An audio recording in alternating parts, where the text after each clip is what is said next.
네, 이어서 오늘 시장에 줄거리를 까낼 만한 소식들 모아보는 시간인데요. 현장 포커스 시간입니다. 동양증권 서울산 지점 김용학 대리입니다.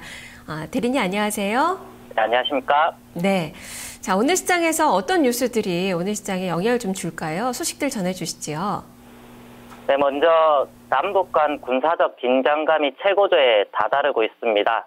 오늘 벌어진 한미 양군의 합동 군사훈련인 키리졸브 훈련은 유사시 북한 공격 시나리오를 담고 있어 북한이 가장 민감하게 반응하는 군사훈련입니다.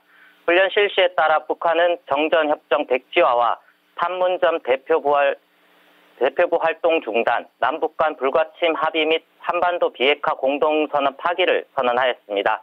이에 따라 북한군 참모총장이 판문점을 시찰하고 한반도의 군사적 긴장감이 최고조에 다다르고 있어 언제라도 지난 연평해전과 같은 도발이 일어날 수도 있는 상황입니다. 이에 따라 주식시장의 단기적 충격은 상시적으로 일어날 수 있으며 단기적 충격에 대비해 시장의 변화에 대해 예의주시해야 할 것입니다. 이미 시세를 받은 방산 관련주는 지난 북한 핵실험 때와 같이 뉴스가 소멸되면 언제라도 급락이 가능하기 때문에 매매에 따른 주의가 요구됩니다. 네, 두 번째 내용입니다.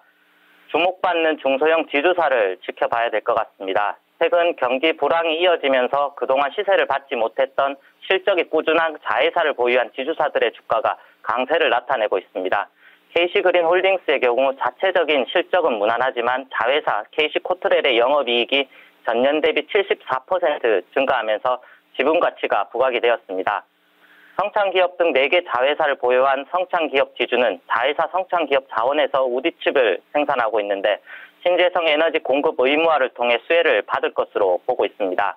키움증권과 사람인 HR을 자회사로 보유하고 있는 다우기술은 자회사 키움증권으로부터 안정적인 수주 등에 힘입어 분기별 사상 최대 매출액을 기록하였습니다.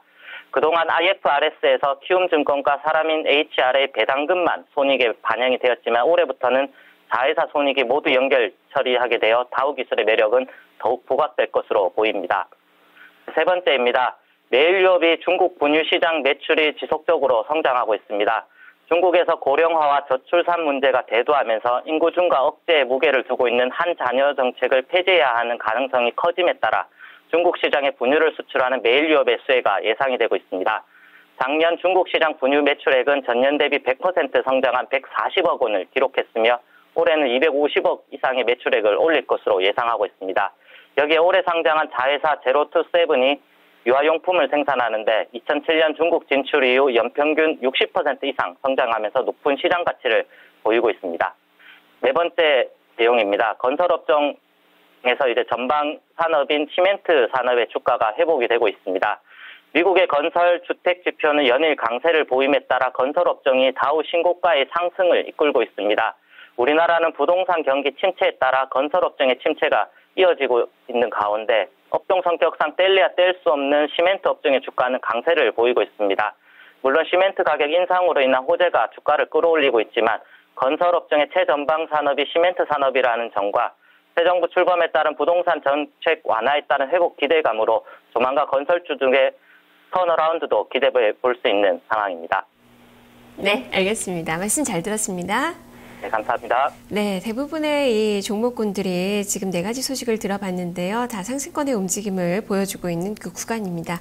이 중에서 오늘 이 테마 쪽에서는 이 방위산업 관련된 종목군들 많이 부각이 될 것으로 보여지는데요. 지금 스페코가 6%대 상승권을 출발 앞두고 있고 빅텍도 지금 6% 넘는 상승권의 움직임이 예상이 되면서 방위산업 관련된 종목군들 오늘 또 플러스권에서의 출발이 예상이 되고 있다는 점 참고해 보셔야 될 것 같습니다. 자, 이렇게 현장 포커스를 살펴봤습니다.